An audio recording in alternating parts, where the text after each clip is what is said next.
Hey guys, welcome back to my channel. Today I'm going to be showing you how to make super easy beef meatballs. I love these because you can make them and then put them in the freezer and use them for another night when you're super busy. You can add them to sauce, gravy, whatever you'd like. So follow along and I'll show you how to make them. Alright guys, so you're going to add your beef. Then you're going to go ahead and add your milk. Going to add your breadcrumbs. Then I have my already diced onions. Put those in.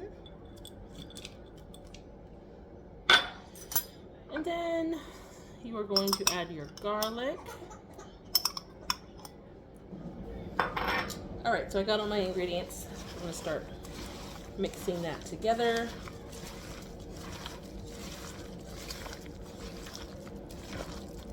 You don't want to mash it too much because then you'll make the meatballs too dense. Once you kind of have it all together, then you can start rolling it into little balls. And I have my pan already right here on my counter, so I'm gonna just start rolling them.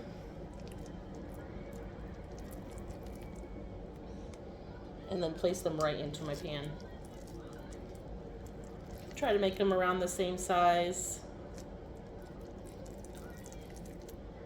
Some a little bigger if you'd like, because like I said, I like to freeze these and I use them for sauce. I like to make gravy, like a brown gravy, and I'll make brown gravy and put these in a brown gravy, or sometimes even a mushroom gravy, like with a cream of mushroom soup. That's really good. You can serve it over potatoes or white rice. So I'm gonna work on rolling these and then I'll be back with you. Alright guys, so we are back. We have our meatballs all nicely rolled together. So now I'm going to have them on the pan, and I'm going to add in just a little touch of butter. You can do olive oil. Those of you who follow me and know and watch my channel, you know I don't use any oil, but I'll go ahead and add that butter in. Got my butter, place that in two little spots. And then we're going to let this start to brown, and then once it starts to brown, then I can kind of flip them around. You don't want to flip them too early because then you're going to lose the round meatball. So I'll show you how that goes. Back, and these meatballs are starting to cook here.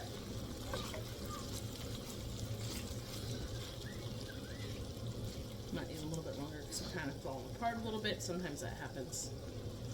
Just give them a little bit more time. But they're starting to brown.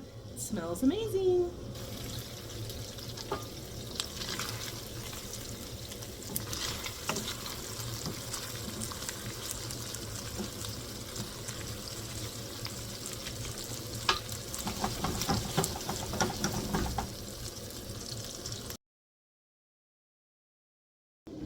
All right, guys, what do you do when you screw up a recipe? Because I just screwed up a recipe. Sometimes I have 3 kids, I get distracted, maybe I mismeasured. With cooking, things don't have to be precise, but sometimes with meatballs, they do. So I was cooking and I added a little bit too much milk, but you know what? It's gonna be okay. I can still salvage this meal. So when you think you've screwed up, doesn't mean you've really screwed up. Just keep going with the recipe, keep going, and for instance, for me, I messed with the meatballs a little bit. They're a little bit too soft, so they kind of fell apart. My kids can't have full meatballs. They have to be diced up anyways. So the meatballs that stayed together, my husband and I will eat those. The ones that fell apart, we'll serve to the kids. So follow along and I'll show you what happened, but it happens. Happens to everybody, even the best of cooks. So don't feel bad. All right guys, we're back. Here's our meatballs. Added my little bit of a brown gravy to it, which I'll show you how to make that gravy in another video. But it worked out. We have some meatballs. Some are a little bit broken up, but like I said before, the kids are going to get those ones, so it all works out.